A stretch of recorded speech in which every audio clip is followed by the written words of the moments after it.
Assalamualaikum dan salam sejahtera. Anda bersama saya Nabilah, Khaleeda, dan ini Niaga AWANI. Seperti biasa pada jam ini kita akan berikan laporan berita bisnes kewangan ekonomi dalam dan juga luar negara, dan kita mulakan dengan perkembangan berikut. Persekutuan Pekilang-Pekilangan Malaysia FMM berharap kerajaan tidak akan memperkenalkan cukai tambahan ke atas industri pembuatan semasa pembentangan Belanjawan 2026. Presidennya Tan Sri Soh Tian Lai berkata, pengecualian cukai tambahan bagi sektor berkenaan dapat memberi sedikit kelonggaran dan membolehkan perniagaan memfokuskan kepada aktiviti mereka dalam keadaan peningkatan kos operasi dan ketidaktentuan global. Beliau mahukan supaya wang berkenaan kekal dalam sistem ekonomi selain mahukan ia digunakan dalam sistem ekonomi. Menurut beliau, sekiranya kerajaan terus mengenakan cukai ke atas industri tidak akan menjana keuntungan. So berharap kerajaan dapat memahami keperluan pemain industri dan memberikan mereka peluang untuk menepukan perhatian kepada perniagaan masing-masing dan pada masa sama terus menjana pendapatan yang mencukupi untuk sektor itu. Beliau berkata FMM juga telah mencadangkan supaya kerajaan menubuhkan Majlis Penyelarasan Rantaian Bekalan ASEAN untuk menghubungkan dan memperkukuh rantaian bekalan serantau. Langkah ini bagi membolehkan keseluruhan rantaian bekalan ASEAN dapat dihubungkan melalui majlis berkenaan. Beliau menyifatkan ia adalah peluang besar memandangkan kita dapat meningkatkan penjanaan perolehan melalui Majlis Rantaian Bekalan ASEAN. Menurut Soh, rangkaian penyelarasan ini diperlukan supaya setiap negara ASEAN dapat bekerjasama untuk meningkatkan potensi mereka melalui aktiviti memindahkan kembali operasi perniagaan atau memindahkan operasi ke negara lebih dekat dengan pasaran utama mereka. Beliau berkata dengan sokongan daripada kerajaan-kerajaan negara ASEAN, sektor swasta terutamanya yang memfokuskan kepada transaksi perniagaan kepada perniagaan boleh meningkatkan lagi kebolehannya. Belanjawan 2026 dijadual dibentangkan di Dewan Rakyat pada 10 Oktober depan, dijangka akan terus memfokuskan pada penyatuan fiskal walaupun menghadapi masalah luaran. OCBC Bank dalam nota penyelidikannya berkata, kerajaan akan memberi tumpuan kepada tadbir urus fiskal, memudahkan kewangan awam, menerusi teknologi dan meningkatkan inisiatif GovTech untuk memacu pembaharuan dan tadbir urus yang baik. Ia menjangkakan objektif itu diterjemahkan kepada sasaran hasil, perbelanjaan dan defisit untuk Belanjawan 2026 seiring dengan sasaran fiskal jangka sederhana. Katanya rancangan Malaysia ke-13 yang diluluskan di Parlimen pada 3 September 2025 mengesahkan komitmen kerajaan untuk mengurangkan defisit fiskal kepada di bawah 3% daripada keluaran dalam negara kasar dan nisbah hutang awam kepada KDNK kepada di bawah 60% menjelang 2030. Komitmen jangka sederhana ini telah ditetapkan dalam Akta Kewangan Awam dan Tanggungjawab Fiskal 2023 atau FRA. OCBC Bank berkata ia melihat pertumbuhan hasil sebanyak 6 hingga 7% tahun ke tahun, disokong kebanyakannya oleh kutipan hasil cukai, dijangka mengatasi pertumbuhan KDNK nominal pada hampir 10% tahun ke tahun. Unjuran pertumbuhan KDNK 2026 pihaknya adalah 3.8% tahun ke tahun daripada 3.9% pada 2025. Bank itu turut menjangkakan pertumbuhan hasil disokong oleh pembaharuan yang dilakukan setakat ini termasuk perluasan asas cukai jualan dan perkhidmatan serta penggunaan penuh e-invoice melibatkan semua syarikat. Bank itu juga berkata kerajaan tidak mungkin memperkenalkan semula cukai barang dan perkhidmatan GST dalam Belanjawan 2026 berikutan cabaran luaran. Bagaimanapun, jika ia dilaksanakan, bank itu akan melihatnya sebagai perkembangan positif. Mengenai rasionalisasi subsidi, bank itu menjangkakan kerajaan akan meneruskan pendekatan subsidi bersasar. Maklumat lengkap mengenai rasionalisasi RON 95 dijadual diumumkan pada akhir September 2025 yang akan menentukan tahap penjimatan fiskal dan kesan terhadap inflasi bukan hanya pada beberapa bulan akan datang tetapi pada 2026 juga. Program penyumburan antarabangsa INSP menyasarkan jualan bernilai RM2.5 bilion melalui lebih daripada 4,000 mesyuarat perniagaan secara satu dengan satu di Pusat Pameran dan Perdagangan Antarabangsa Malaysia MITEC hari ini. Pengerusi Perbadanan Pembangunan Perdagangan Luar Malaysia Madrid, Datuk Seri Rizal American 9 American berkata, program itu yang diadakan bersempena Pameran Halal Antarabangsa Malaysia MIHAS 2025 menghubungkan 300 pembeli antarabangsa dari 50 negara dengan 600 pengeksport Malaysia. Katanya ia bukan sekadar urus niaga jangka pendek tapi juga kerjasama jangka panjang dalam pasaran bernilai tinggi. Para pembeli telah disaring dengan teliti oleh Pesuruhjaya Perdagangan Matret di seluruh dunia bagi memastikan kebarangkalian mesyuarat yang tidak sepadan adalah rendah. Riza Marikan berkata penyertaan pembeli premium seperti JD.com dari China dan Reliance Industry Limited dari India memberi peluang kepada pengeksport Malaysia, khususnya perusahaan kecil dan sederhana untuk menembusi rangkaian runcit antarabangsa. Katanya JD.com saja merekod jualan tahunan 700 bilion ringgit dan Reliance pula sekitar 500 bilion ringgit. Jika pengeksport Malaysia mampu memperoleh hanya 1% pasaran mereka yang digabungkan, nilainya adalah sangat besar. Beliau berkata dalam hal ini, Matret memastikan hanya syarikat yang bersedia untuk mengeksport mengambil bahagian dalam program itu. Program pada tahun ini juga diperkenalkan dengan platform perdagangan digital madani MDT yang dikuasakan oleh kecerdasan buatan AI untuk memadankan pengeksport Malaysia dengan pembeli antarabangsa menggunakan data pasaran dan pilihan perniagaan. Baik, seterusnya adalah berkenaan kecerdasan buatan AI yang kini mengguncang pasaran buruh di seluruh dunia dan kesannya sudah mula dirasai di Malaysia. Menurut Pengarah Perurusan Negara Korn Ferry Malaysia, Anthony Raja Davidos berkata, pekerjaan yang bersifat berulang dan bergantung kepada tugasan kini paling berisiko untuk digantikan oleh automasi. Kajian talent corp mengenal pasti 10 sektor yang berisiko tinggi mengalami penggantian tenaga kerja dalam tempoh 3 hingga 5 tahun akan datang dengan 60 hingga 70% peranan tertentu dijangka terjejas. Jadi bersama kita hari ini ialah Profesor Teknologis Dr. Zuriati Ahmad Zulkarnain, seorang pakar dalam bidang rangkaian komputer dan keselamatan cyber dari Universiti Putra Malaysia. Selamat pagi, Prof. Selamat pagi, apa khabar? Baik, Alhamdulillah. Baik, Prof. Mungkin kalau Prof boleh kongsikan untuk buka perbincangan, apa sektor di Malaysia yang paling terdedah kepada automasi akibat AI ini dan bagaimana kita boleh melindungi tenaga kerja yang terlibat? Okey, Nabilah. Assalamualaikum, selamat pagi. Kalau berdasarkan kepada data-data statistik, terdapat lebih kurang 10 sektor utama. Jadi apakah ia 10 sektor tersebut? Ia merangkumi sektor angkasa lepas, kimia, elektrik dan elektronik, tenaga dan kuasa, pembuatan dan perkhidmatan makanan, perkhidmatan perniagaan global, ICT, peranti perubatan, pembuatan farmaseutical serta perdagangan borong dan juga runcit. Itu adalah 10 sektor utama yang harus diberikan tumpuan, ya.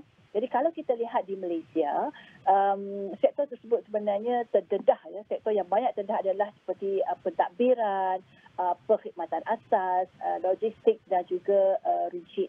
Jadi itu sebenarnya berfokus kepada kerja rutin, ya, yang boleh diambil menggunakan teknologi AI, ya, secara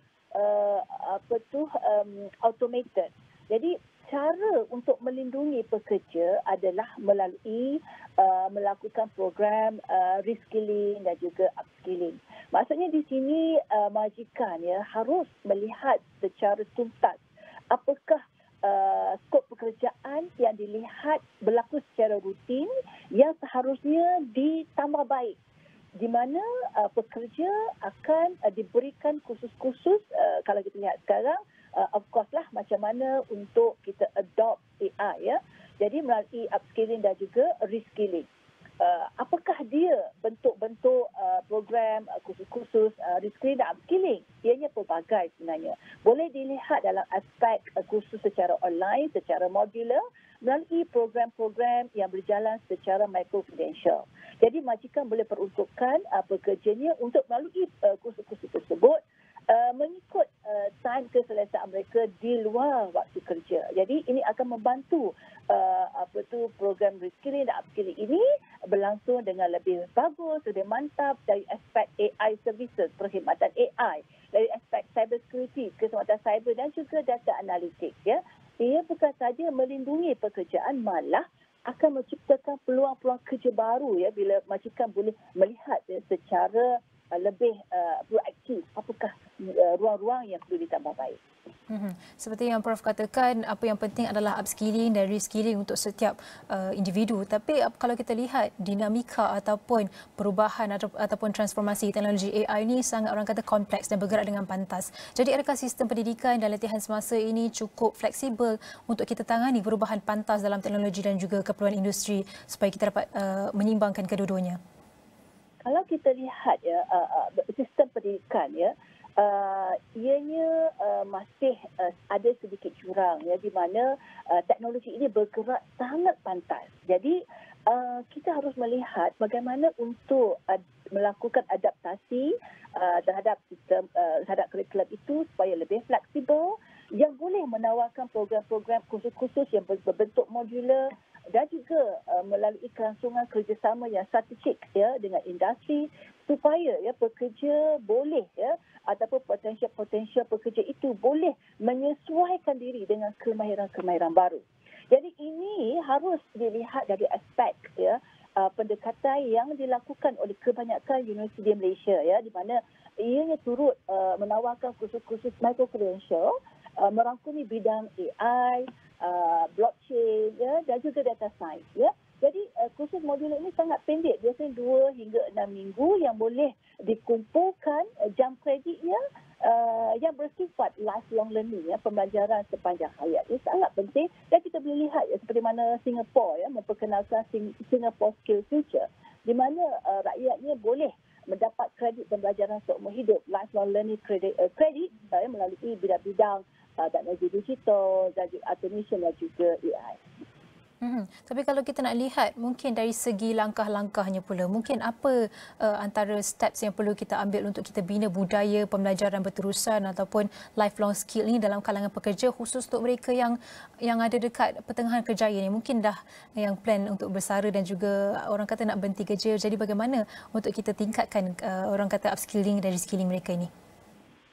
Kalau kita lihat sekarang, bila kita mengatakan teknologi AI, sebenarnya ia akan affect diri kita, di mana sepatutnya kita dalam ruang pekerjaan masa di peringkat pertengahan yang belum lagi berpencen dan sebagainya, kita melihat ya teknologi AI ini sebagai satu ruang untuk kita persiapkan diri kita. So macam mana untuk kita persiapkan diri kita adalah melalui mengikuti program-program secara berkredit itu yang kita boleh dapat secara free sebenarnya, sama ada di dalam negara ataupun secara di peringkat global.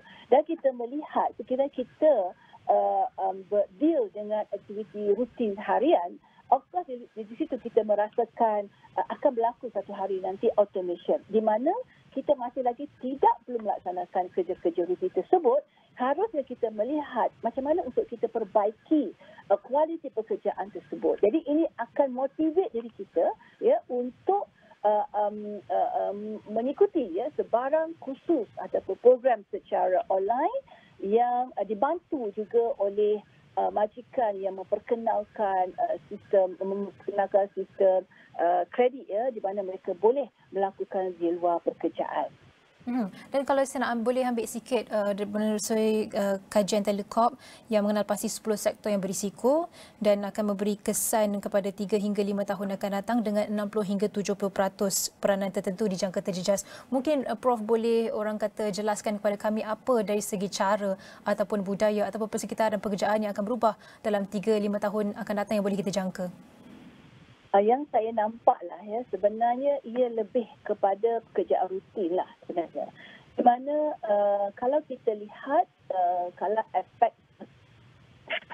untuk mendapatkan maklumat ya secara ringkas, secara betul lebih spesifik seperti perbankan ataupun services, telco dan sebagainya, yang kita lihat sekarang ni banyak AI chatbot ya. So, chatbot itu membantu pelanggannya untuk mendapatkan maklumat secara cepat, secara ringkas, secara tuntas at any particular time pada masa sebarang waktu. Jadi sebenarnya AI chatbot itu telah membantu pekerja-pekerja yang telah deal dengan pekerjaan rutin.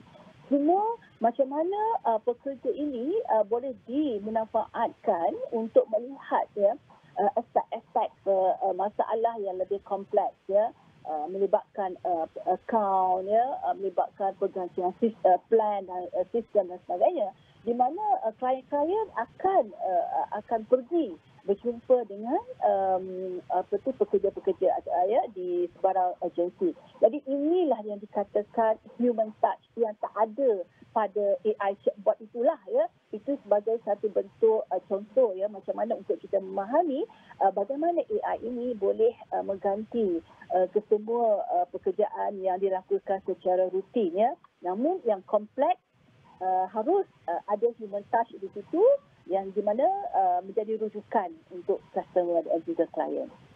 Dan sudah tentu kita sebagai tenaga kerja perlu ambil perkembangan AI ini sebagai peluang dan juga ruang untuk kita tingkatkan kemahiran dan bukan cabaran, dan kita sudah boleh kata sedia untuk perubahan ini bergerak ke 5 ke 10 tahun akan datang. Jadi terima kasih diucapkan kepada Profesor Teknologis Dr. Zuriati Ahmad Zulkarnain, Profesor Rangkaian Komputer dan Keselamatan Cyber Fakulti Sains Komputer dan Teknologi Maklumat UPM.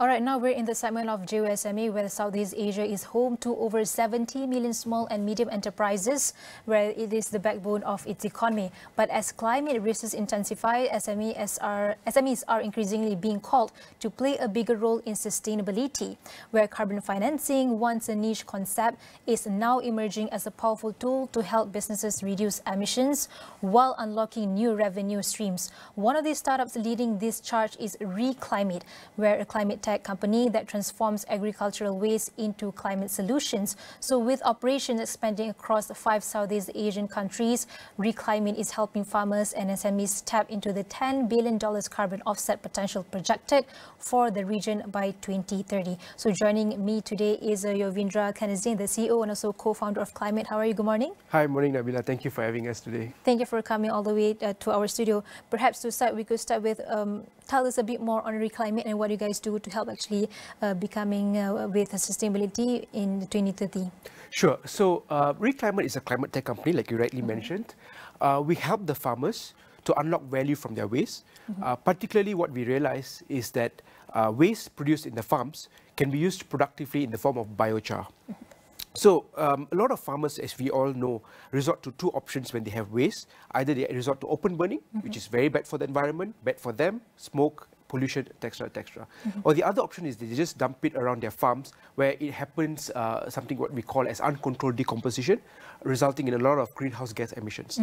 By them turning into biochar, they can actually produce it's a type of fertilizer within their farms using their waste, where they can save costs and enjoy a better yield. I appreciate what you do, and at the same time you're helping the farmers, and at the same time you're helping the green economy as well. But Reclimate has been recognized for transforming agricultural waste into biochar. I hope I pronounced it right. So what inspired this model, if you can share, and how do you see it scaling across Southeast Asia's diverse agricultural ecosystems? Sure. So we started off as a climate tech company, but in the EV sector. So we were essentially providing opportunity for EV charge point operators, the charging station that you see out there, to access the carbon markets. But eventually, when we were doing that, what we realized is the whole global carbon market made a shift, where companies are now not looking at just reducing carbon emission. Reducing is good, but it has come to a point where if we want to tackle the climate crisis, we need to start removing the carbon. And one of the most matured technologies out there to remove carbon efficiently is biochar. So, and of course, us being in the heart of Southeast Asia, where it is an agricultural powerhouse, it just completely made sense for us to roll out biochar solutions across Southeast Asia. And secondly, we also don't want to be just a climate company. We also want to provide social impact to the farmers, to the very farmers who are often left out of these climate conversations. And this Reclimate started in 2022? No, we started off early last year. Our first project was in Malaysia, the first biochar project, and we made history where we were the first ever artisanal biochar carbon credits to be issued in Malaysia. And right now we have operations across 5 other countries, like you mentioned. Amazing. And you use IoT, Internet of Things, to ensure the transparency in carbon credit generation. So how critical is this tech-enabled verification in building trust in voluntary carbon markets as a whole? And do you think this tech like this could become the standard for future climate finance platforms? Yeah, absolutely. So, trust is one element that is really, often talked about when it comes to carbon markets, and we want to really issue high integrity carbon offsets. So that's why one of the first things that we did was, it really tackles 2 problems. One is human error. When you allow too many manual data input, it is subjected to human error. So we integrated IoT to reduce that error tremendously. And second thing is also, we don't want some parties to abuse the system and overestimate the impact. So both of these problems can be solved by us integrating the IoT sensors. So we have done that since last year, and now we are just scaling that solution across. Amazing. Reclaiming also is expanding into 5 Southeast Asian. Congratulations. What are the countries we may share? Yeah, so last year we started off in Malaysia, and very quickly we realized that we have to prove it to the world that this solution is not just doesn't just belong to Malaysia and doesn't just belong to certain types of crops. So now we very quickly we expanded into Sri Lanka, which is a South Asian country, and right now we are the biggest biochar project in Sri Lanka, and we're expanding into Indonesia as we speak right now, and also looking at Cambodia and Laos and Philippines, and we are looking across many different crops, not just paddy. So in Malaysia we do paddy, woody waste, coconut, Sri Lanka coconut. Indonesia, we're looking at coffee, cocoa, and so on and so forth. But are there different approaches when it comes to agricultural and sort of carbon markets? Not fundamentally, but the outcome can be different because they are all different products essentially. I see. But what are the biggest operational or regulatory challenges that you face? Because, you know, different countries when entering new markets, especially when it comes to sustainability. Yeah, so we operate in an environment called voluntary carbon market, VCM. So fortunately, most of these countries that we operate in do not regulate it directly, so the government doesn't get involved directly, but rather we are governed by international standards. So particularly the one that we use is called Carbon Standards International. It's based out of Switzerland, so we are rather governed by them, and it's good that the governments don't get involved too much. So there's a little bit. It's more a liberal market. Yeah. And right now we see that based on stats that we have right now is Southeast Asia holds an estimated $10 billion carbon offset potential by 2030. Correct. So what role do SMEs, like for example Reclaiming as well, can actually play a role in unlocking this value, and also especially in nature-based solutions as a whole? Yeah, so but just to add one thing is that we don't operate the nature-based solutions, although it looks very natural. Okay. It's called engineered carbon removal. So it's although it comes from the nature, but we still have some technology behind it to make it happen. But typically what we are telling the SMEs is a lot of people see sustainability as a cost. But what we have really proven to the market is sustainability can really unlock a lot of value. One is by you joining our program, especially the farms and plantations, they get to save costs outright, 50% in the fertilizer cost. Secondly, some of our clients are seeing as high as 60% better yield. That's very straight upfront benefit. And of course, thirdly, they're also unlocking carbon revenue where we pay them actual US dollars for every ton of biochar that they produced. So there is a lot of, so rather than just seeing sustainability as a cost, it can be seen as a new value for these SMEs. What are some of the success stories that you can actually share to the viewers right now? Sure.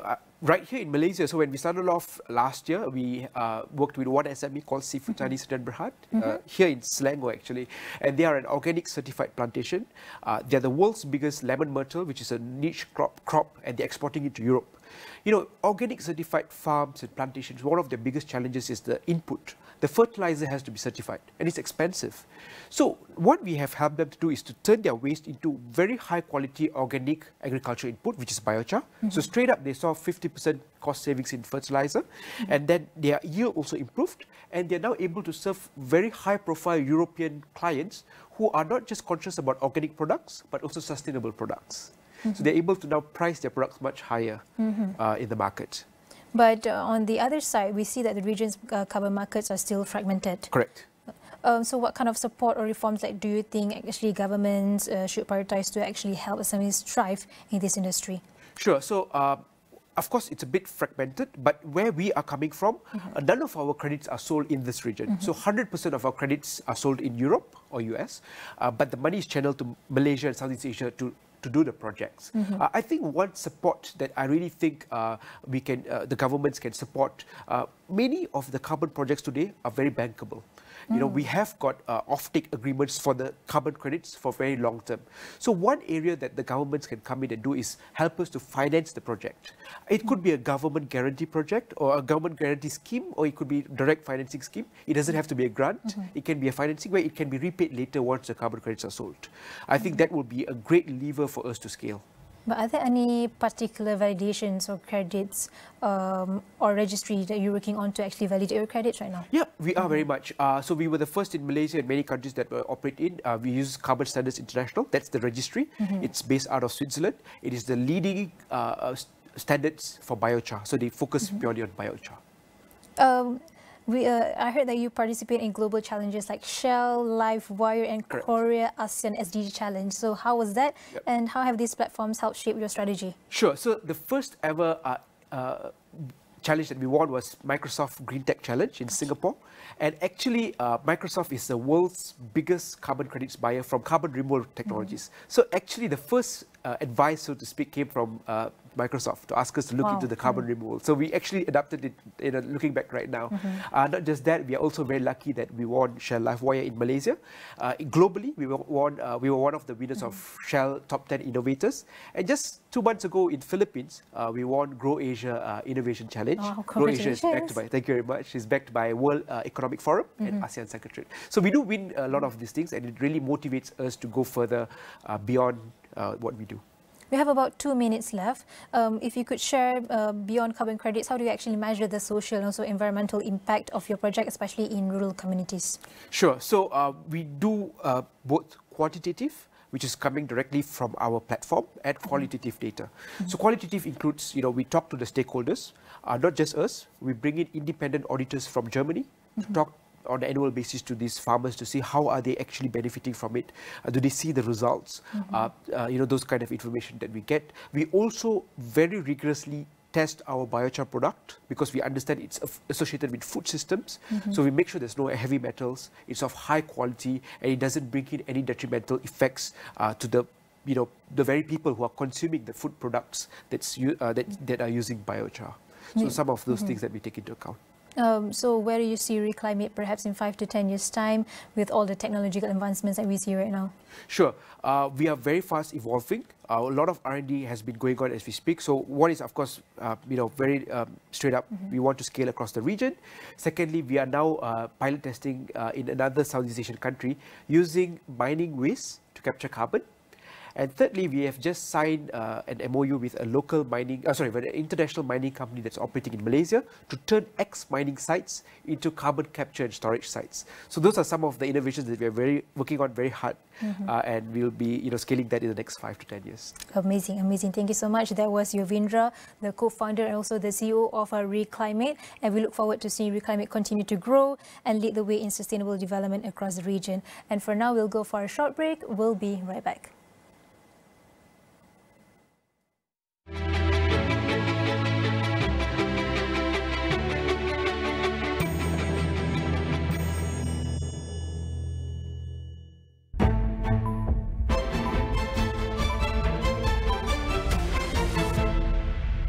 Dok Aman dah nak makbul.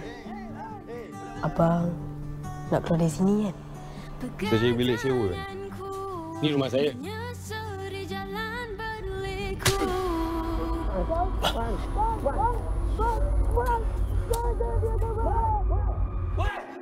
sentuh anak aku!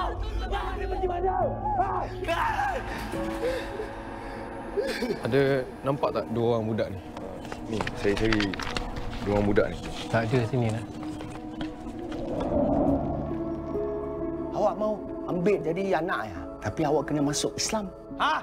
Uncle Mike! Ini pertama kali saya raya tak ada adik-adik. Tuhan tak bagi apa yang kita nak. Dia bagi apa yang kita perlu.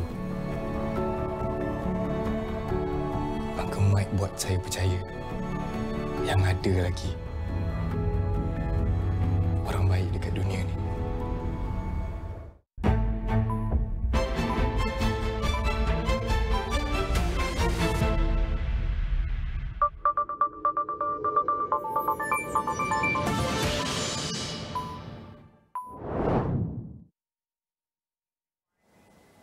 The Federal Reserve cut interest rates by 0.25 percentage point on Wednesday and indicated it will steadily lower borrowing costs for the rest of this year as policymakers responded to concerns about weaknesses in the job market in a move that won support from most of President Donald Trump's central bank appointees. The rate cut, along with projections showing that 2 more quarter percentage point reductions are anticipated at the remaining 2 policy meetings this year, indicates Fed officials have begun to downplay the risk that the administration's voluble trade policies will stoke persistent inflation and are now more concerned about weakening growth and the likelihood of rising unemployment. The cut, The first move by the policy-setting Federal Open Market Committee since December lowered the policy rate to the 4.00 to 4.25% range. Inflation has eased significantly from its highs in mid-2022, but remains somewhat elevated relative to our 2% longer-run goal.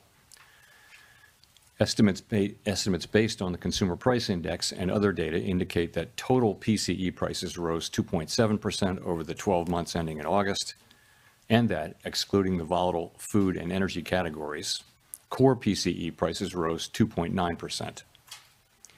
These readings are higher than earlier in the year as inflation for goods has picked up. In contrast, disinflation appears to be continuing for services. Near-term measures of inflation expectations have moved up on balance over the course of this year on news about tariffs, as reflected in both market and survey-based measures.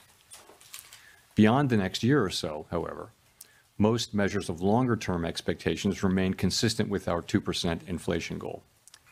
Changes to government policies continue to evolve, and their effects on the economy remain uncertain. Higher tariffs have begun to push up prices in some categories of goods, but their overall effects on economic activity and inflation remain to be seen. A reasonable base case is that the effects on inflation will be relatively short-lived. Thank you. New economic projections showed policymakers at the median still see inflation ending this year at 3%, well above the central bank's 2% target, a projection unchanged from the last set of forecasters in June. The projection for unemployment was also unchanged at 4.5%, and the one for economic growth slightly higher at 1.6% versus 1.4%.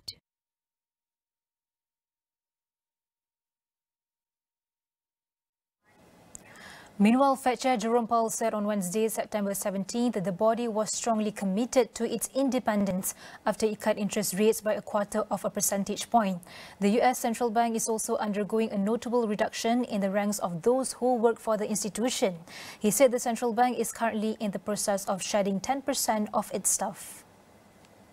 Relatedly, how can you maintain the public's perception the Fed is politically independent with this dynamic? Thank you.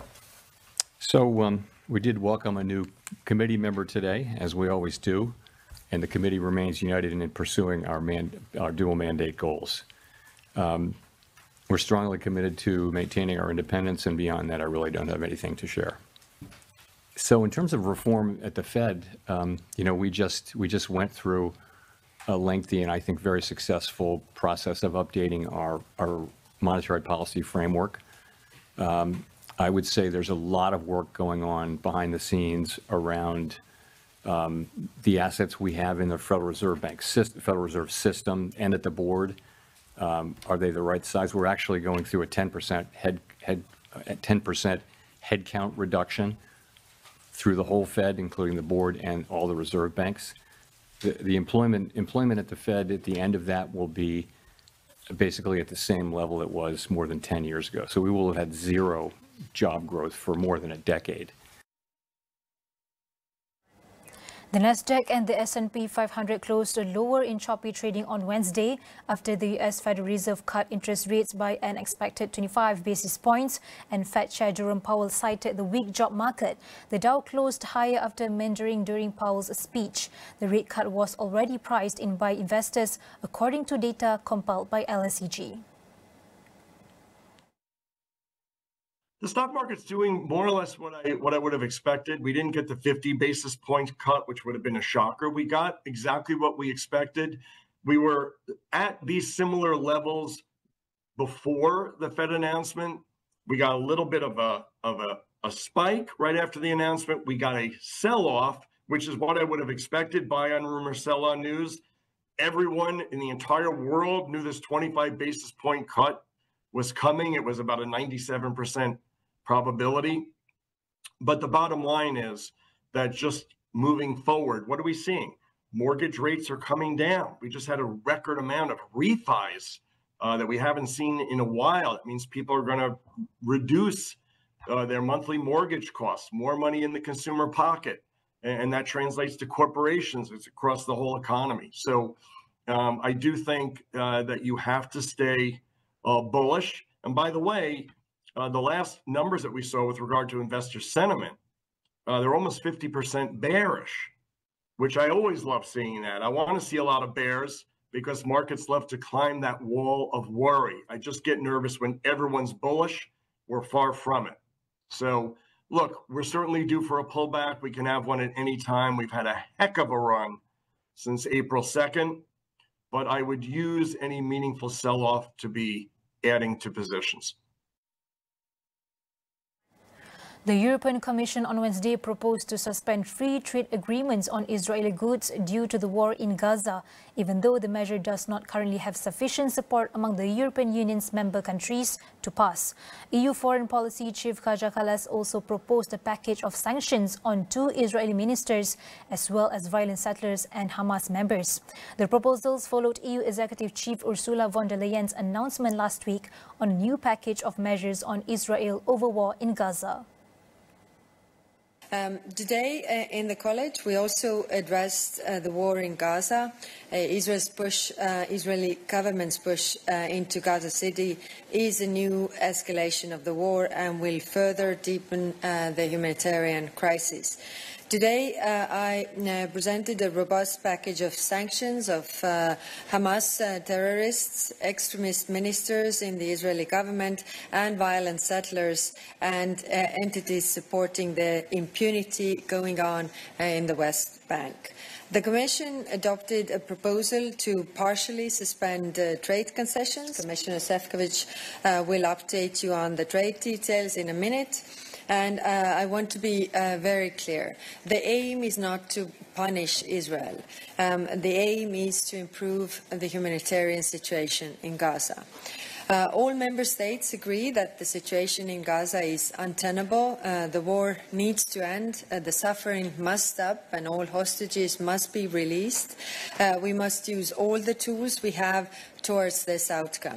We must also not lose sight of the dangerous developments in the West Bank that reduce the viability of a two-state solution.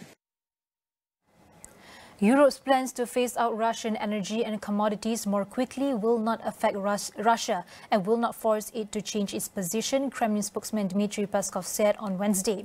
The European Union Executive's head Ursula von der Leyen said on Tuesday, after a call with US President Donald Trump, that the European Commission would propose a faster phase-out of Russian fossil fuel imports.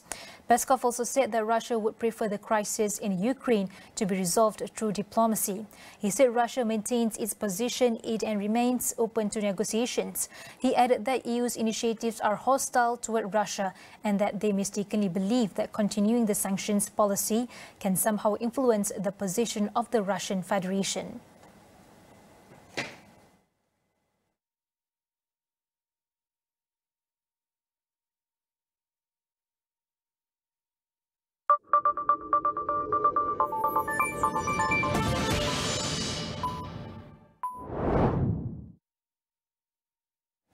All right, once again, we'll go for a short break. We'll be right back after this with my colleague Ibrahim Sani.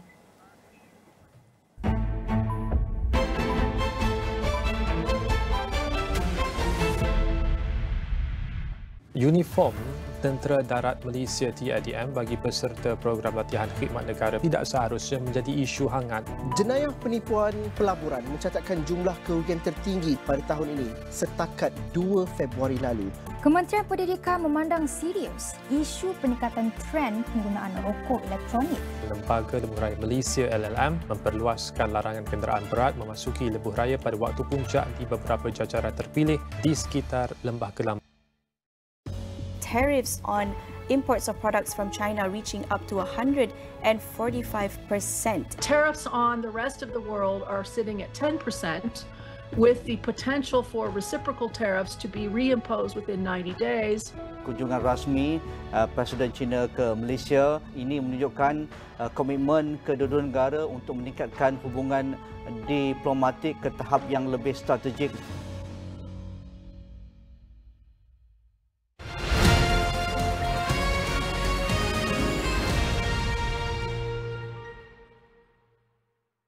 Welcome to The Economy. I'm your host, Ibrahim, Sani. Today we look at urban development and trying to see how this ties up with our 13th Malaysia Plan.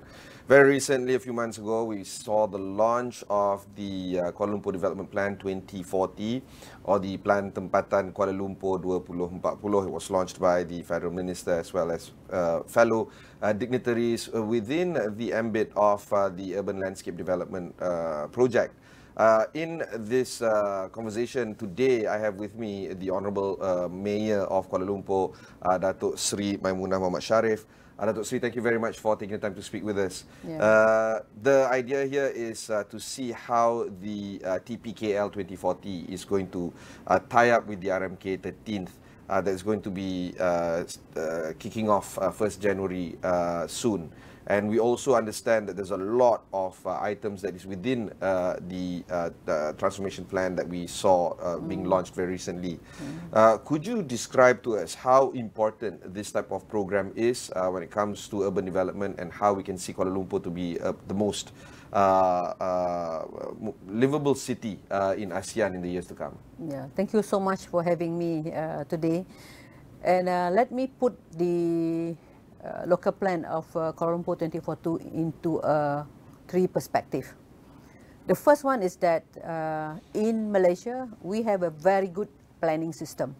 Started with the RMK 13 or RMK 12, and then trickled down to the National Spatial Plan. Then we have National Urbanization Plan, National Industrial Plan, and then at the Kuala Lumpur level, we have Kuala Lumpur Structure Plan, and then trickle it down into the Kuala Lumpur Local Plan.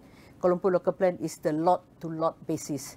And I would like to put forward here is that Plan Tempatan Kuala Lumpur 2040 is not a DBKL plan per se. It is our plan.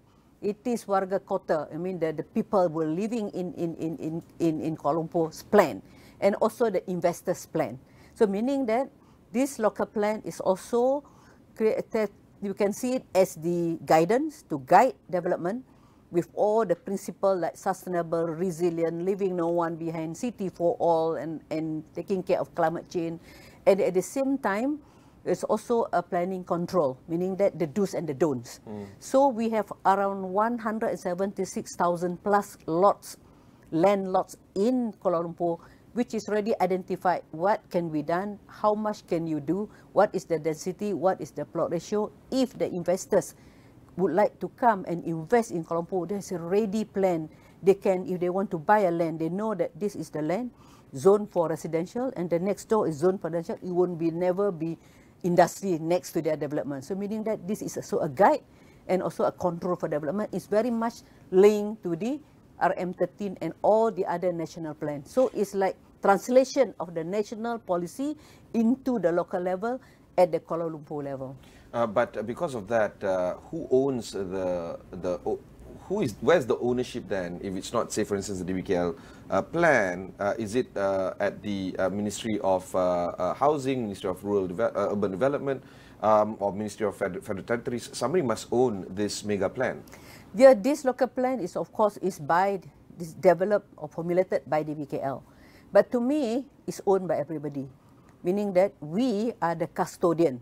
We are the one whom that is any developer of anybody would like to submit development in Kuala Lumpur, they have to go through the process.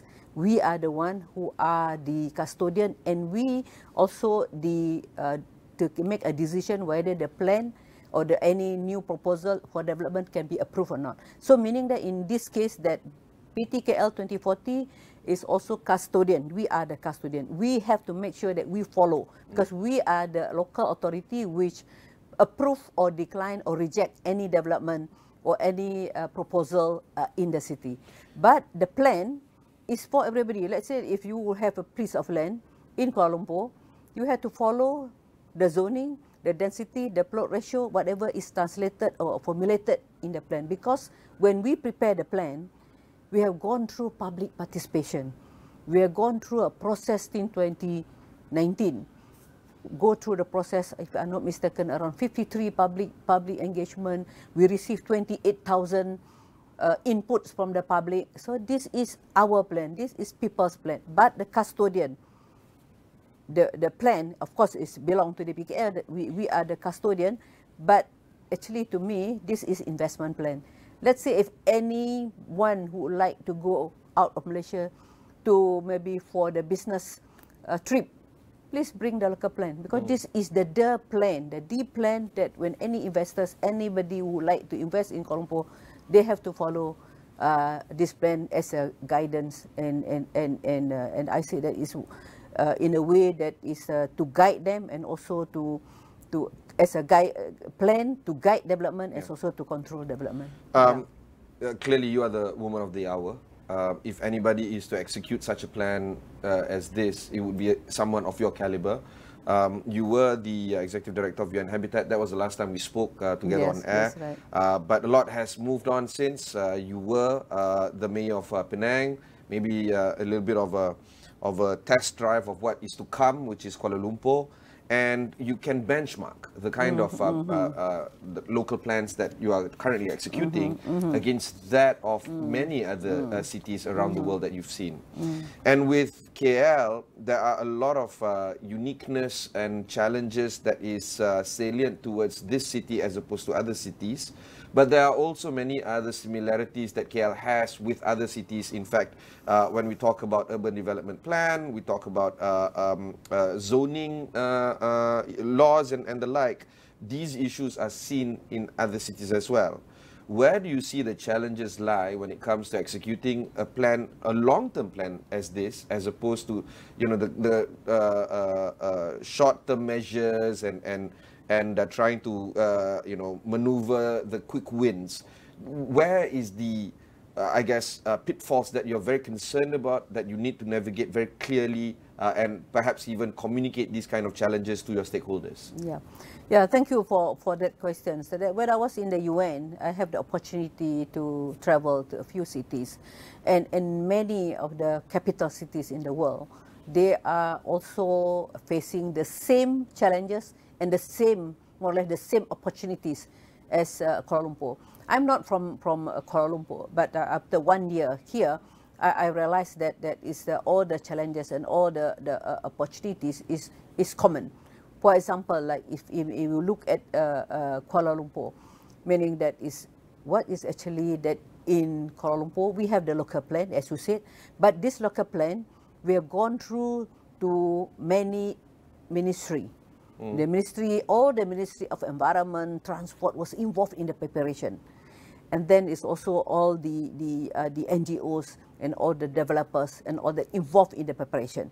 So there are, in the plan, there are areas where the Ministry of Transport, for example, they have to take up at the, of course it's 2040, but they have to take up maybe the short term, the medium term and the long term. Like for example, for the BKL, for example, we also, you can see from the plan that the things that under us, for example, like under our jurisdiction, for example, like in public spaces, we have our parks, and we are in control of our parks, and we are also in control of the public areas.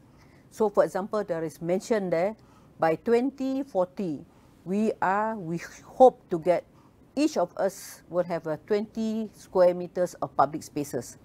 So we need 4,700 hectares.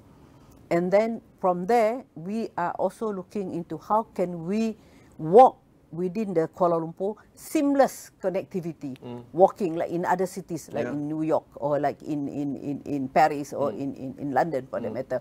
So that is within our local government, within Kuala Lumpur, within the BKL. So what we did is that we have the Green Connector program. And for the 2025 and 2026, we look at the local plan and we extract what can we do within the short time. That's why we came up with 5 focus: plan-led development, and then in terms of inclusive community, green and clean and green, and another one is on the heritage, and the 5th one is on the governance. And we have 15 outcomes for 25 and 26. And now we are preparing for the budget 2026. So we use the local plan as a base. Where can we as a local government, as a DPKL, can implement.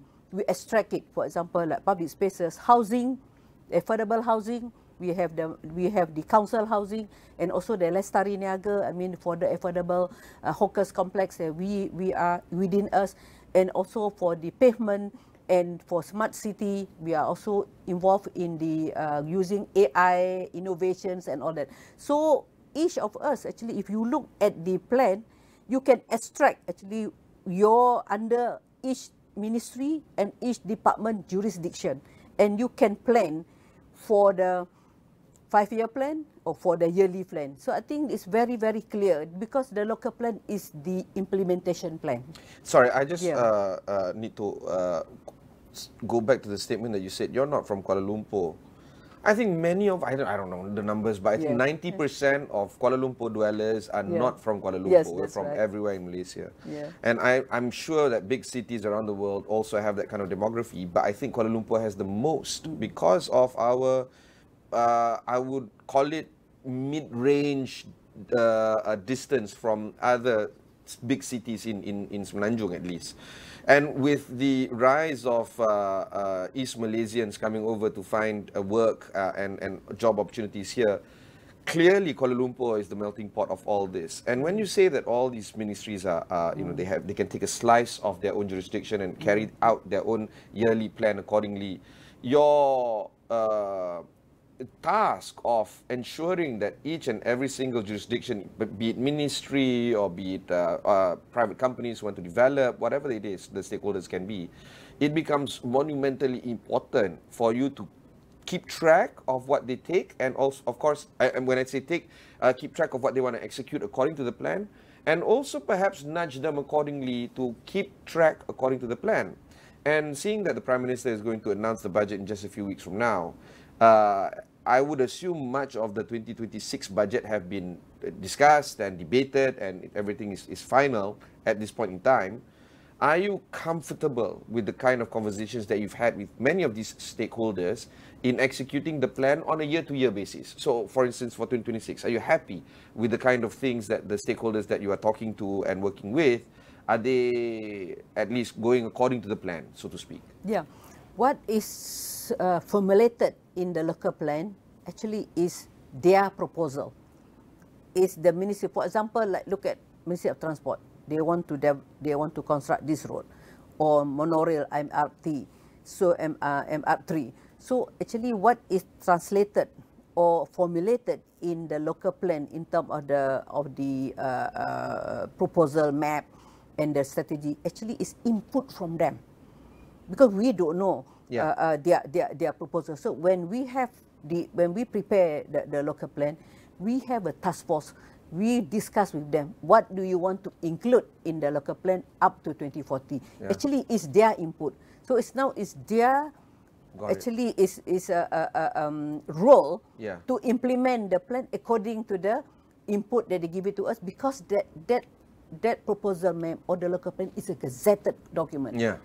If you want to change, you have to go through all the process again. So meaning that, to me, it's not just a strategic plan. It's not a strategic plan. It's more than that. It's gazetted as a law. Because that is the third tier of the plan in terms of the planning system. As I mentioned just now, because we have a very good planning system in a way that we have the national spatial plan, the whole country, trickle down to structure plan only for Kuala Lumpur. Or maybe if other state, they have a Selangor such a plan. We have Kuala Lumpur such a plan. And then we have the local plan. We map up every lot in the Kuala Lumpur. We have the zoning. We have the guideline. We know the do's and the don'ts. So to me, it's their duty, because this is their input, for them to implement the plan. Because the public are involved, public are looking, hey, that time you say that you want to do this road, and you told us you want to do this connecting road for next 3 years. So make sure that you use that plan to ask for the budget for maybe one road, maybe it can be 3-4 years. So they started now. So I think this is, for example, the many of the construction of road, and also for JPS, they want to deepen this river, they want to do this. So this is very stipulated very clearly in the proposal plan of the local plan in Kuala Lumpur. That's why from the beginning I said that this is not only the BKL plan, this is for everybody's plan. Even the developer, they have a piece of land. They have a chance last time during the public engagement. We plan to put it, let's say, plot ratio of 2. They have a chance to object. Oh, I don't want 2. I want 1 or I want 5. Then we have a jatan kuasa, the need to look into that. Yeah. The committee to look into that. So this is not only for the BKL, it's also for developer to when they want to submit the plan, they have to follow. And also for the government, where they want to apply for the budget to 2026, 2027, to me, this is their plan. They have to follow this plan. So it's not so much that we have to enforce upon them, because when they want to develop, they want to construct the road, they have to go through us. Yeah. Because we are the one under the law is the authority to give the planning approval. Yeah. So if they would like to develop the road, suddenly it's not in the plan. Yeah. It's very difficult to get it approved unless you change the plan. And conversely, if it's well within the plan, it should be straightforward. It should be straightforward. Yes. Yeah. Yes. Okay, we'll go for a short break. When we come back, we'll discuss a little bit more with the Mayor of Kuala Lumpur to talk about a little bit more about tourism sector and how this falls into the 13th Malaysian Plan. We'll be right back after these messages.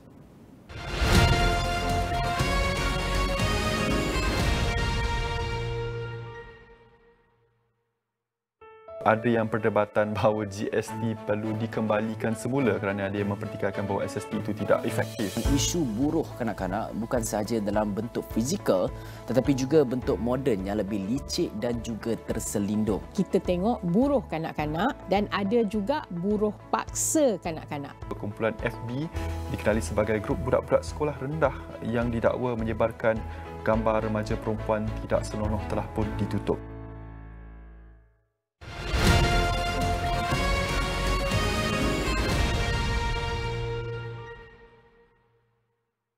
Thanks for staying on with us. I have with me the Mayor of Kuala Lumpur. Okay, without much ado, I want to move on to the second part of the conversation in terms of tourism of Kuala Lumpur. Synonymous with the name of Malaysia, Kuala Lumpur is the only city that many of the foreigners would know. I would like to argue that there was a particular study that was done by Travelpedia that when it comes to brand recognition, Kuala Lumpur is much more known than the name of Malaysia. This is the bizarre thing about the branding of Kuala Lumpur.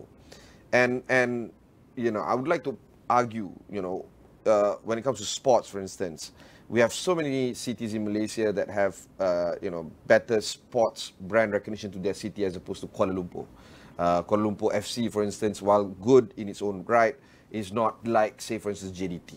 When we talk about the Kuala Lumpur Literary Festival, it's there, but it's not as big as the Georgetown Literary Festival. I can go on with all this branding and name recognition. And I'm sure this is something at the back of your mind, being the Mayor of Penang and trying to see what works, what doesn't work, what could be the opportunities and so on. And then, of course, KL as a tourism center as well. Unmistakable, greatest malls, if not in Southeast Asia, perhaps in Asia altogether, no problems there. We've seen all the skyscrapers from, you know, 118 to TRX and, of course, the one and only KLCC. How do you see and transition from what we have to what we could be? And is this within that plan of the PT 2040? Yeah, tourism is one of the areas I think that is need to be communicated well. As you know, yes, it's already known that where you're going to Kuala Lumpur, but how can we retain the tourists to stay longer in Kuala Lumpur? What can they do in Kuala Lumpur? That is also, as you said, that and is spend. One. And spend. Yeah. And stay and spend. So that is also a question. When I came in last year as a mayor of Kuala Lumpur, then I asked my colleagues, said that what is nice of Kuala Lumpur? Because when I was small, I said I came here, then it's Dataran Merdeka, then I went to Benteng for food. You know, that reminds me, you know. And then I said that I went to museum and all those places, Dataran Merdeka. So I said that what is actually that? Give me 3 things why people should visit Kuala Lumpur. So actually, the answer, I gather much of the answer when last month when I had the mayors ASEAN Mayors Forum. Yeah. In ASEAN Mayors and Governors Forum, 3 in 1. Then I and also ASEAN Governors and Mayors Capital City meeting, which I chair. And I asked the mayors who came, around 300 mayors came to Kuala Lumpur. I said that, do you like Kuala Lumpur? I said, yes, it's beautiful. what do you like about Kuala Lumpur? You said Kuala Lumpur is clean and green. Okay. Then I said, clean and green? I said, yes. Your city is very clean and it's very green. Sometimes when we stay here, we take things for granted. I said, why you say it's green? Oh, I went to Botanical Garden, then I walked down to Dataran Merdeka, then I went to Titi Wangsa, I went to Tugu. I said that it's very green compared to other cities. Yeah. So I think there is a plus point that we need. And also I said it's a lot of heritage, the diversity, the culture, the people. And they said that, oh, I went to Jalan Alo to eat, and then I went to shopping. So you have it all. You said that. You have it all. You have the green, you have the food, you have the culture. And he said that the city is clean and the people is very friendly. So I think this is also thing that we need to really make it into a package. And because I think that's the reason why the Yang Amat Berhormat Prime Minister launched the Warisan Kuala Lumpur, Kuala Lumpur Heritage in June this year. And around 20 square kilometer is just next to our areas. And that's why we spend some money on under Khazanah on the Bangunan Sultan Abdul Samad, Kalkosa, you know, and the Sri Negara, and we on our side on the Dataran Merdeka, and also the parking and the facilities. So I think tourism, one of the areas that instead of rather than just tourism to come here and eat, but it's also medical tourism, education tourism, because medical, I think that people come here because our medical facilities is very good. You know, the strange thing about this, Dr. Sri, is that I have some friends from Indonesia. They equate Penang as the medical tourism. I don't know why or how. And you know, the two things that I don't commonly hear from Malaysians. Penang as a medical hub and Kuala Lumpur as seen as green. Even though you're right, I completely agree, we take things for granted. When you said that, I was trying to benchmark, say for instance, Bangkok and Manila and Jakarta. Okay lah, I wouldn't say Singapore. But yeah, of course, we're greener than these big metropolitan cities. Because of that, do you see it as important for that public-private partnership to come in place, and the relationship, say for instance, when it comes to medical tourism, the Ministry of Health also has to play a major role in this? Clearly, these are all monumental tasks, and to a certain degree, there's only so much that DBKL can do, but the baton has to be carried by other players as well. Exactly. That's why I introduced the principle of 4P. Public, private, people partnership. Public is us. Public is the ministry. Private is private sector. We need to work with the private sector and the people. Without the people's participation or engagement, even though we have the money, we have the private sector, sometimes if you don't like it, they don't like it. So I think the 4P principle, public, private, people partnership is very, very important in Kuala Lumpur. Because as you said correctly, there are certain things that only we can do as the DBKL. So, but we need to galvanize, we need to encourage the private sector to work together with us. That's why I first thing that I came here to Kuala Lumpur, then I asked my colleagues that, get me the president of Malay Chamber of Commerce, Indian Chamber of Commerce, Chinese Chamber of Commerce. Do you have it? Oh, Datuk Seri, let me check. So I think it's not ready. So I already met all the Chamber of Commerce in one. I already met all the real estate. I already met the professional bodies. And I even have a breakfast, mayors with the ambassadors of all the ambassadors who reside here together with Invest Kuala Lumpur. So how can we work together with them? That's why we introduced the adoption project, meaning that the private sector adopt our public spaces, the private sector adopt our street, the private sector adopt our back lane, so that they are together. We are going to do like for Bukit Bintang, you know, in terms of lightings for the, and we are also, you see that is the big mural along on the way. That is all public-private, and we are also involved with the community on the urban farming, the food bank, the cleanliness. You're giving me an impression that you're a mayor in a hurry, and you're a mayor that is having a very insatiable appetite to make things work. And for the first time ever, I'm telling you now, I believe that this is the most positive sign that I'm getting from a mayor. I've interviewed 2 mayors, your predecessors. They have not the slightest urgency in their tone.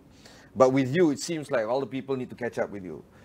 Are they in the same journey with you, or do you feel that they can hurry up along as well?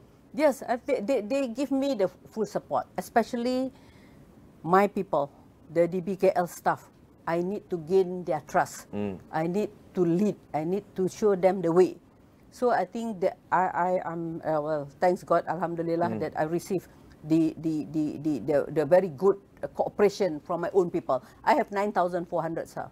You see, there's a lot of things that can be done. I'm sorry. Wow. Okay. 9,400. I didn't think it was that big. Yes, and then I recently created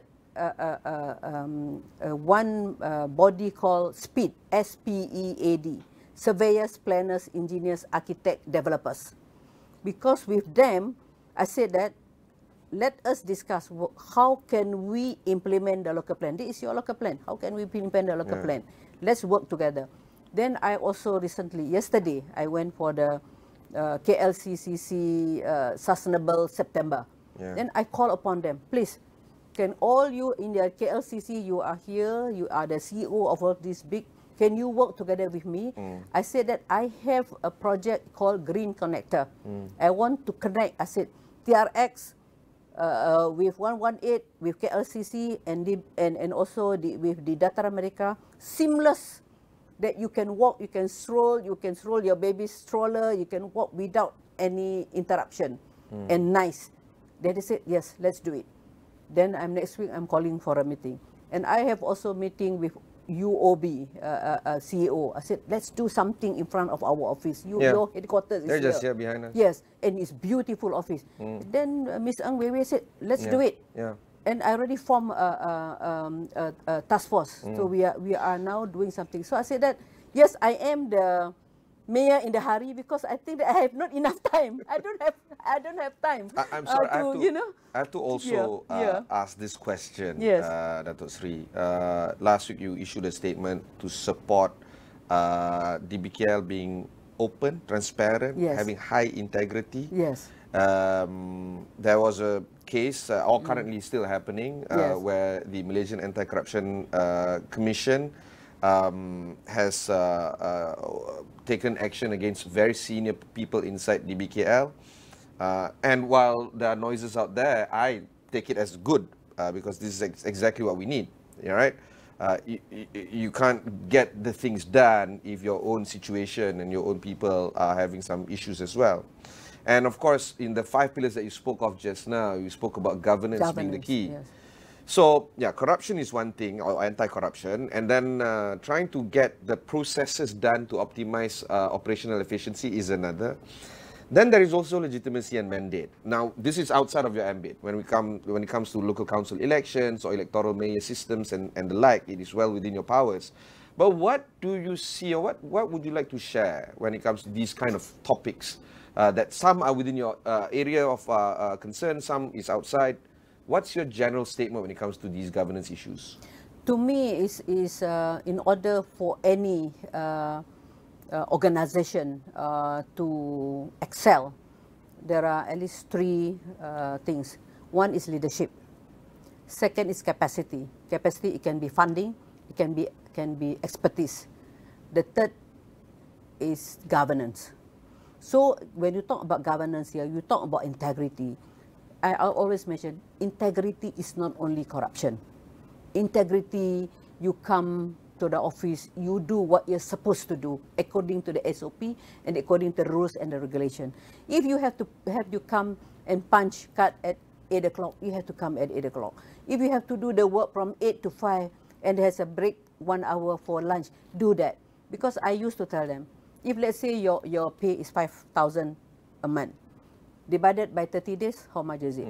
Divided by 24 hours, how much it is that you, the people, I mean the people's money, pay you per hour, per second, per minute. When you, at the end of the day, you think back, did I worth that much? Did I do something good? So I think this integrity is very, very important. Of course, corruption is one of it, but through that we can see in terms of good governance, we have to look into the very clear SOP, very clear rules and regulation. That's why I'm looking at all the SOP, and also we have a retreat, our administration retreat, looking at the SOP, looking at the regulation, and how can we strengthen, how can we plug the loophole if there is any, because some of them are very old garis panduan or guidelines and all that. So I think to me it's like talking to them, and we also have, we are very lucky because we have the integrity department in DBK. Not many local government have the integrity department. And, is it manned by MNC The head folks? is head by the SPRM officer. Yeah. So I think we try our best. So, but when you mention about what things happen, that's why I said that I give full cooperation to SPRM for anything that they found in our office. And you're very open about it. Very open about it. I'm very open about it. In fact, during my first day, on the 15th of August last year, on the day itself, then I came in, 6 of the DBKL staff was charged in court of corruption. 6 of them on the day, on the very day. Talk about an inaugurating moment for you entering the office. Yes, and then one question asked by the reporter said that what is your stand on corruption? I don't know, because I'm only the first day. I don't know. So I said that zero tolerance. So, but what about local council election? Local council election, I think, for example, in DBKL, we have the Capital Act. If you want a local election, they have a long process. They have to amend the act. Yeah, I'm not talking about the process, but the notion of it, the idea of it. The idea of it, I think, is in many cities. In many cities, I've spoken to few cities who have the local election. There are pro and con. The first, he said that, say, okay, you have an election, and then people elect the mayors, and then the mayors are the choice of the people.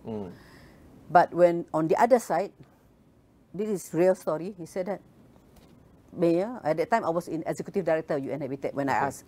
I said that executive director, I have to sell my house, I have to sell my car in order for me to have certain amount of funding, political funding, to be the mayor, to be into the system, to be elected, to be in the system of the election as a mayor. So meaning that there are also cases that I mean, it's a lot of what they call it funding, and when come to the election, so there are also sometimes that in when I was in the UN, I was wondering why the member states sometimes they reluctant to deal together with the local government. Because the local government is their opposition. Because, you see, opposition to the national. Got it. I understand. You understand? Yeah. So if it is let's say the government, if it is appointed, the national government have 5 years.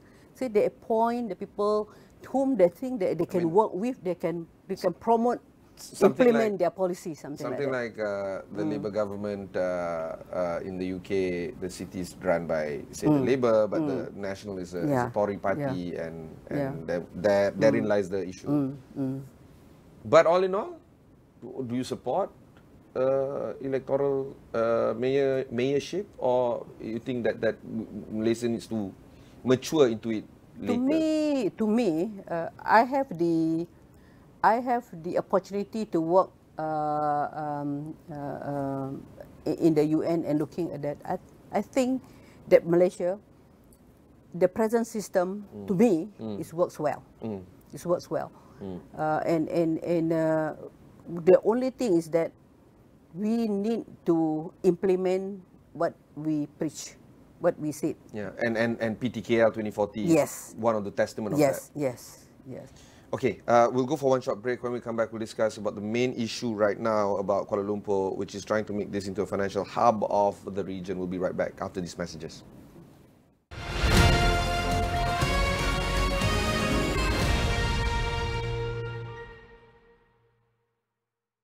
5 lelaki penghantar makanan didakwa di Mahkamah Magistrate Bangi atas tuduhan membunuh seorang pemandu kereta lelaki dalam satu kejadian. 4 sungai di sekitar kawasan perindustrian Pasir Gudang di Johor termasuk Sungai Kim Kim didapati tercemar dan berada pada tahap yang membimbangkan. Kerajaan sudah mulakan inisiatif untuk menggantikan kenderaan operasinya kepada kenderaan elektrik EV dalam skala kecil terlebih dahulu.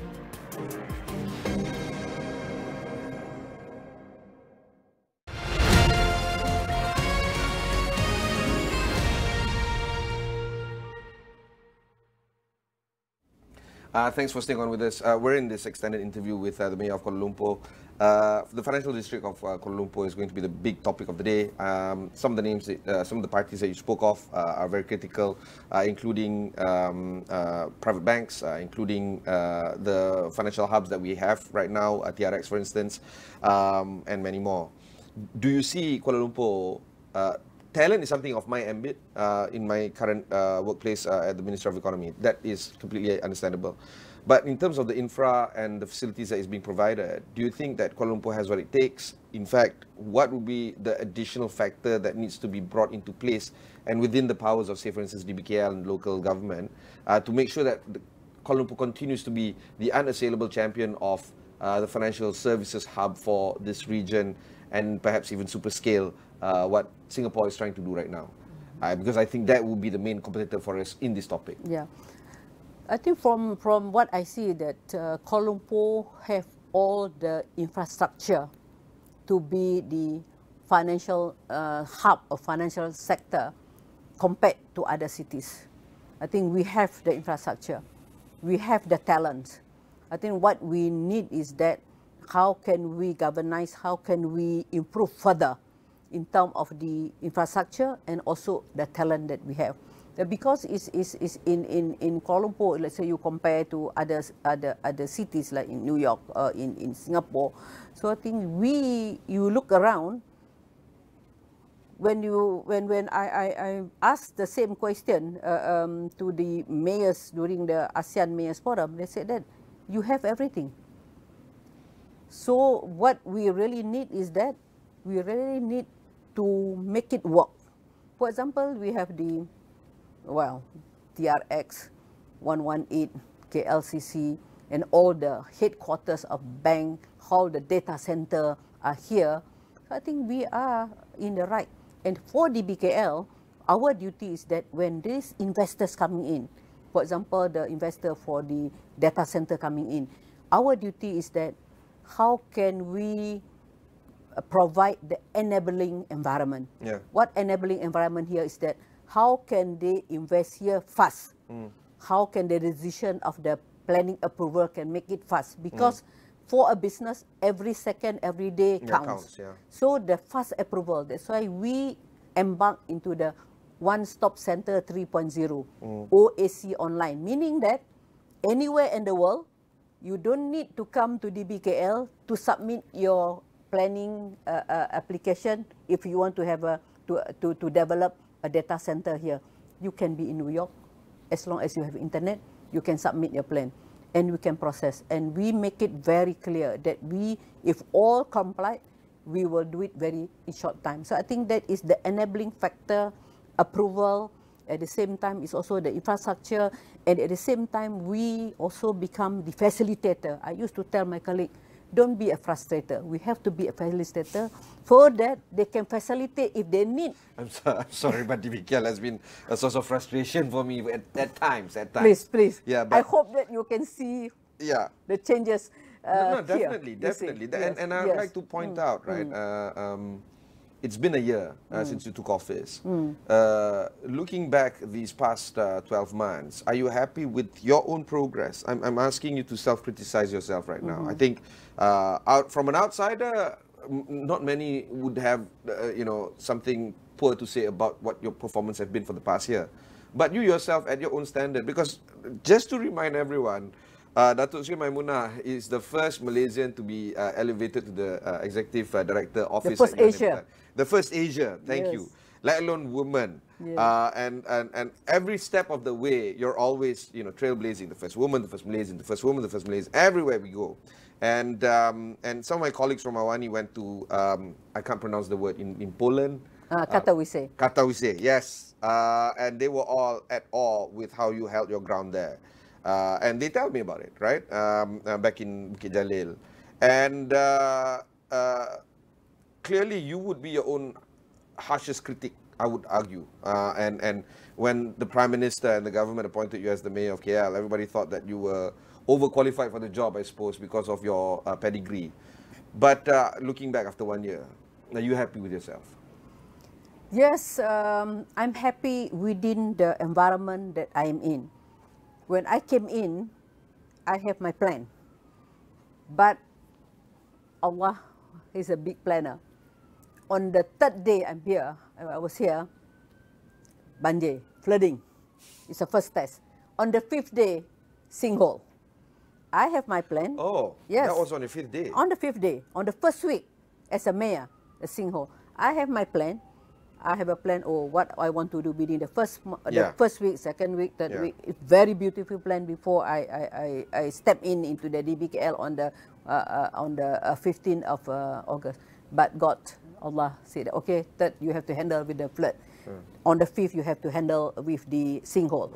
But looking back within all this, I said the environment that I'm facing and the situation, I'm happy. I'm happy with what I achieved, but I hope I can achieve more.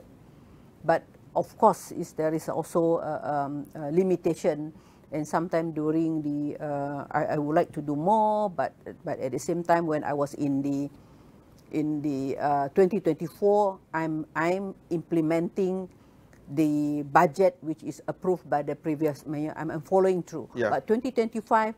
I have my own way of dealing with the budget. Even that 2025, when I came in, is already halfway, the discussion of the budget. But 2026, next year will be my own. This year will be my own. And on top of that, it's the RMK 13 as well. Yes, RMK 13. So I think within this limitation, within the environment, I'm quite happy with what I achieved. For example, like when you talk about the Prime Minister talking about Lestari Niaga. I managed to complete all those projects which was delayed, and then now people are already moved in. Talking about the Rumah Madani, and also managed to clear up all the backlog, and now is the Rumah Madani is under construction. In some will be completed end of this year, some next year, and also in terms of the backlog of the development control.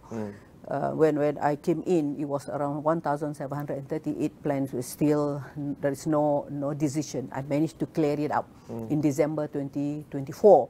So I think that is, and also I came out with the five focus and very focused and 15 outcomes. Very focused and with all the KPI. So I hope that by end of this year, I can get all the result. And every 3 months, I send my report to the Prime Minister, quarterly report, the first report. Now I just send between May to July reports to him. Then I can share it with you. And what I'm very, very happy is that in terms of the funding, in terms of the financial situation, all the while 2022, 2023, all deficit. In 2024, when we close the financial statement, we are in the surplus of around 27 million. So meaning that is a surplus of 27 surplus 27 million. All before that is all deficit. 2022 deficit, 2023 deficit. So this is what I'm saying. You might be overqualified for the job. I'm saying in a good way. You know what I mean? But the correlation and the interrelationship between the Prime Minister and the Mayor of KL, that's one thing, that's one role. Then there's also the Federal Territories Minister. I'm asking on behalf of Malaysians right now, it's trying to understand the dichotomy between the roles and functions of all these ministerial powers. Where does the Federal Territories Minister sit in terms of the governance element and reporting element of the City Hall of Kuala Lumpur? I think the where the Minister of Federal Territories sit is very, very clear in the Act. In the Capital Act, because he's the minister, he's looking at the policy. And another one of the section, I cannot remember, I think section 13, where they said that the minister of the Federal Territory, they handle the policy level, and there is also that they can give instruction to the mayor, and the mayor have to implement it. So I think this is very clear where is the and it's not just the mayor of Kuala Lumpur, it's the mayor of Federal Territory, so PJ, Putrajaya, as well as Labuan. And Labuan and Putrajaya. It's very clear in the Capital Act. Of course, for Putrajaya, they have their own act, but as far as the BKL, it's very clear, stipulated very clearly. Okay, final question to you, Datuk Sri, is the perennial problems of flood mitigation. You were talking about that as well earlier on, environment issues and many more. I know these problems, these environmental issues and making Kuala Lumpur green and all this is an ongoing story. But of all the things that you have on your CV, I trust you the most because of UN Habitat. Are we too far away from getting Kuala Lumpur free of floods, or do you feel that we're nearly there in terms of flood mitigating in Kuala Lumpur? On flood mitigation, when I came in, there are around 30 flood hotspot. End of 2024, left 20. Okay. And I told my colleague, by end of 2025, I want it to reduce into 10. Okay. By next year, maybe reduce more. So I'm not sure, maybe you are out there. Maybe you can see that it's last time when we heavy rain, it was always flooding. But now, it's not me who said that, but it's the people who came to see me, and also through social media they said that even now it's heavy rain, we seldom see flooding, very, very heavy flooding. For example, like last time in October, 28th October last year, I was in my office, heavy rain. At that time, Parliament, they cannot go into the Parliament. But now, heavy rain, you can go there. So meaning that I'm thankful to the national government, the federal government, they gave me 80 million for the flood mitigation. 20 million last year, 2024, and 60 million in 2025. And we're implementing it. Flood mitigation, we're also doing, working together with SW Corp and Alam Flora, working together with JPS, which I said the integrated approach, to see that how can we reduce the flooding in Kuala Lumpur. And I'm very, very confident that with all this flood mitigation, not only by the BKL, by SW Corp, by cleaning up the river, and also by JPS deepening the need, and by putting up the flood wall and all that, I believe that we can reduce the occurrence of flooding in Kuala Lumpur. And Does all these things that we discussed are seen or discussed in the Urban Renewal Act, the one that was postponed in the Parliament? And are you involved in that conversation? I involved at the later stage because it was discussed much earlier before I joined DBKL. Yeah. All right. Yeah. Thank you very much, Datuk Sri, for taking the time to speak with us.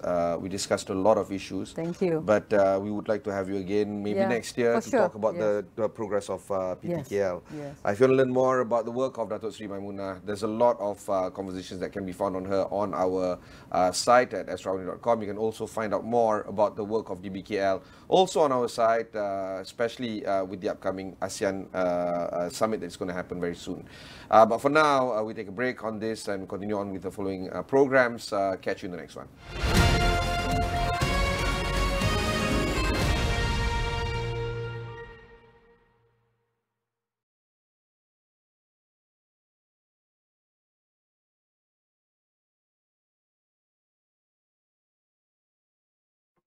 Dibawakan oleh penaja utama jelajah Jiwa SME, Unify Business, rakan digital pilihan anda.